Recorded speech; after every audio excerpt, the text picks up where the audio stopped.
Assalamualaikum warahmatullahi wabarakatuh. Salam merah mengkedak. Oke, mantap. berjumpa lagi dengan saya ya di channelnya Santo. Dan sebelumnya saya berharap semoga kabar semua selalu sehat walafiat ya. Amin ya Allah ya rabbal Amin. alamin. Oke, di sini saya ada sedikit waktu luang untuk berbagi pengalaman tentunya. Di sini juga saya akan sedikit memberikan atau menceritakan bagaimana sih kita memulai cara budidaya cacing sutra tanpa lumpur. Dan alhamdulillah pondok pesantren ini sudah menyiapkan tempat ya, kebetulan juga gitu teknik tersebut yang akan digunakan tanpa lumpur. Di sini nanti saya akan perlihatkan tempat-tempat tersebut dan juga bagaimana awalnya persiapannya biar sahabat semua juga pada tahu tentunya ya. Oke, kita lanjut saja untuk berbincang sedikit ya dengan Pak Abdul Malik. Pak Abdul Malik ini, beliau ini adalah salah satu yang punya pondok ini ya, yang punya pondok pesantren Safinatun Najah ya. Nah, jadi kebetulan juga saya bertemu dengan beliau ini karena memang sangat ingin mengembangkan teknik tersebut untuk memberdayakan sumber daya manusia, terutama khususnya para santri ya, santri dan santriwati. Nah, di sini juga kita akan berikan bimbingan juga sampai beliau ini benar-benar berhasil lah. Oke, bisa diceritakan awalnya itu gimana gitu sampai mau mengembangkan teknik cacing sutra yang ada di channel saya gitu. Ya, waktu pertama kali sebelum saya kenal sama Raya, saya melihat dari YouTube juga.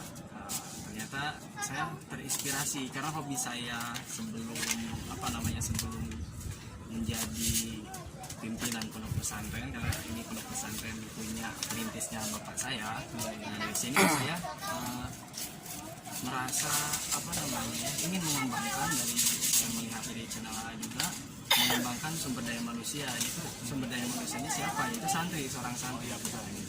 Jadi selain kita di pondok pesantren Safinatun Najah dan para santri juga ini ingin mempunyai kemahiran di bidang-bidang tertentu gitu. Ya, kegiatan lah ya, jadi kegiatan lain lah selain masalah selain agama ya, selain membaca kitab dan agama dan lain-lain juga. Nah, saya terinspirasi mau mengembangkan yang tadi. Ya, oke. Jadi gini ya, jadi di pondok pesantren ini akan mengembangkan suatu kegiatan yang mudah-mudahan sih channel saya tuh memberikan manfaat gitu ya untuk semuanya lah, dari Sabang sampai Merauke bahkan dunia juga kan. Kemarin juga sempat banyak komen tuh. Nah, di sini juga insya Allah saya akan bimbing beliau sesuai dengan arahan yang saya berikan. Mudah-mudahan beliau ini bisa berhasil. Nanti akan saya ambil kesimpulan bahwa keberhasilan tersebut tidak akan sia-sia. Jadi akan saya berikan sertifikat juga buat beliau kan. Oke, tempatnya sudah dimulai disiapkan. Ya, sudah. Namun belum 100%. Oh iya, kita lihat aja nanti. Ya, intinya sekitar 80% lah. Si tempat tersebut sudah mulai disiapkan. Boleh ditunjukkan tempatnya? Ya, oke, sip, mantap. Oke nih, saya dikasih bibit sayuran. Beliau ini akan mengembangkan teknik budidaya cacing sutra dengan sistem aquaponik. Sistem hidroponik ya. Hidroponik. Jadi sayuran inilah yang akan dimanfaatkan untuk digabungkan dengan teknik budidaya cacing sutra. Oke. Ini dia tempatnya saya sudah lihat, memang belum 100% bisa dipakai ya.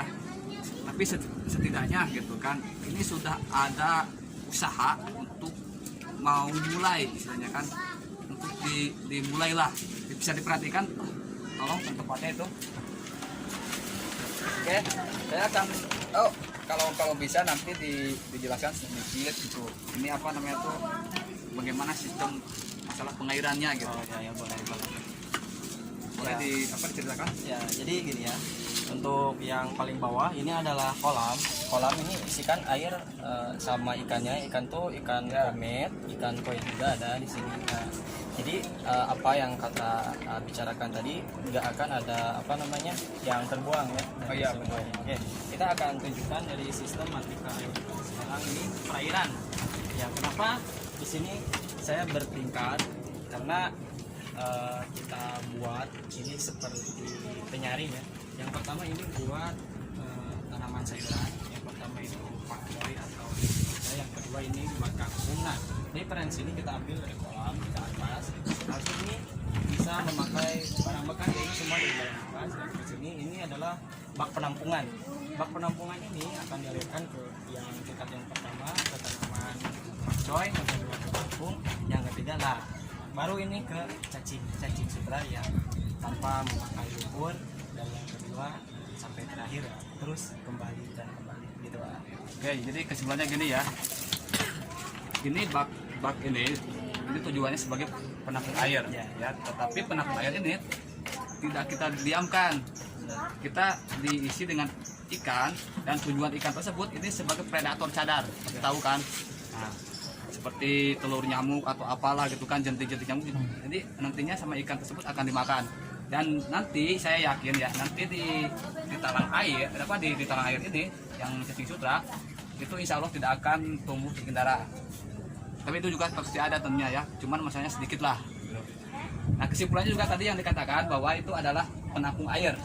Air yang di atas nanti akan jatuh ke talang yang atas, yaitu di talang penanaman sayuran ya, dan turun ke bawah, dan turun lagi ke bawah ke cacing sutra. Dan air apa artinya air yang dihasilkan dari talang air di atas itu kan jernih, sudah melalui masa proses penyerapan lah, seperti penyerapan amoniak dan lain-lain gitu. Jadi artinya cacing yang masuk ke cacing sutra tersebut ya itu bersih ya, itu bersih. Nah, oke. Mungkin ada inspirasi lain atau seperti apa gitu yang harus diceritakan gimana gitu. Oh ya. Karena di sini saya untuk meningkatkan SDM dan untuk mengurangi sampah juga ya. Nah, Ya. saya jadi semuanya menggunakan barang bekas. Ya, jadi intinya semuanya itu pakai yang bekas lah ya. Jangan kita, kalau istilahnya kalau kita mulai dari awal memanfaatkan yang ada seperti itu. Jangan sampai kita misalkan maksa-maksain belilah gimana tuh kan. Nah, itu bisa jadi kita akan drop juga pada saat kita gagal gitu kan. Jadi kita memanfaatkan yang bekas dulu aja lah sebagai pembelajaran. Nanti selanjutnya kalau sudah berhasil, insya Allah boleh, terserah itu mau bikin gede-gedean juga nggak apa-apa ya. Oke, terus ada lagi. Oh ya. Ini untuk melubanginya juga saya sendiri tidak memakai bor ya. Oh, jadi orang-orang kan memakai bor. Ini saya pakai besi kalau yang besi. itu yang gede. Nah, besi itu saya panasin Ya. Nah, kalau panasin saya masukkan ke sini, ditekan sama diputar-putar. Nah, ini langsung terbakar. Nah, jadi gini. oh, Memuaskan juga sih. Bagus itu. ya lumayan lah Ya, itu ya. agak sedikit apa namanya tuh kreatif lah daripada Ya, kita kreatif, pakai bor juga harus beli bornya ya. Ya, gitu. Itu kan mahal juga, jadi Ya, khusus kita buat yang ini, Bang. oh ya, kita mesti kreatif sendiri lah gimana caranya gitu kan. Ini akan dikembangkan sistemnya apa tuh cacing sutra itu tanpa lumpur, seperti kan yang sudah saya berikan tuh ya. Oh iya, iya. Yang sudah saya berikan tuh seperti medianya dari media ampas tahu fermentasi, media gerbong pisang, media kardus, dan media batang sayuran. Nah, nanti sawi ini bisa kita manfaatkan juga sawi yang jeleknya kan, atau tidak layak konsumsi, kita bisa manfaatkan juga hasilnya nanti buat ke cacing sutra. Jadi tidak ada yang terbuang lah, yang terbuang kemana tidak ada. Jadi yang terbuang kita bisa manfaatkan kembali seperti itu. Ada lagi mungkin ini ceritanya pakai apa ini? Oh ya, untuk media cacingnya ya saya sudah belajar sama A. Ya saya lihat untuk pengembangan ini saya akan menggunakan apa namanya tadi Mas tahu? dari batang sayuran. Oh, batang sayuran ya. Kenapa saya mengambil batang sayurannya? Saya ngambil dari segi kemudahan karena di sini letak lokasi di pasar. Nah, dekat itu banget. ya. Nah, jadi dekat ya pasar ya. Gitu. Dekat pasar gitu. Pasar kemana arahnya? Ya kalau pasar Itu ya? ke sana. Oh, sana. Kelihatan sini tuh. Gitu ya. Dekat lah. Lumayan ya. Jadi pada istilahnya emang tujuan saya tuh kenapa saya mencari alternatif lain selain ampas tahu itu biar yang pemula itu lebih mudah lagi cari media. Khususnya kalau misalkan yang di daerah mana susah cari ampas tahu, terus ada saya sajikan media-media lain gitu kan, seperti yang tadi yang dikatakan mau pakai media batang sayuran.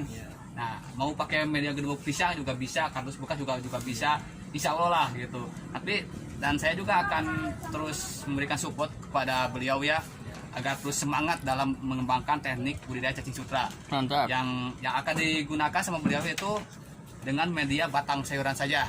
Oke. Nah, saya juga berdoalah semoga beliau ini terus berjalan dengan lancar dan berhasil ya. Amin, amin, Doain amin. jadi semuanya. Insya Allah kalau berhasil juga mudah-mudahan lah gitu apa yang telah saya berikan untuk beliau juga bisa dikembangkan. Amin, amin. Nah, ada lagi yang akan diceritakan? Ya sudah untuk Cukup ya. Oke, jadi gitu kesimpulannya ya. Jadi budidaya cacing sutra yang akan dikembangkan sama Pak Abdul Malik ini itu sistem hidroponik ya, sistem hidroponik ya. Nah, dan juga media cacing sutra yang akan digunakan atau dimanfaatkan itu cuma batang sayuran saja yang sudah saya berikan juga sih tutorialnya di video saya kan.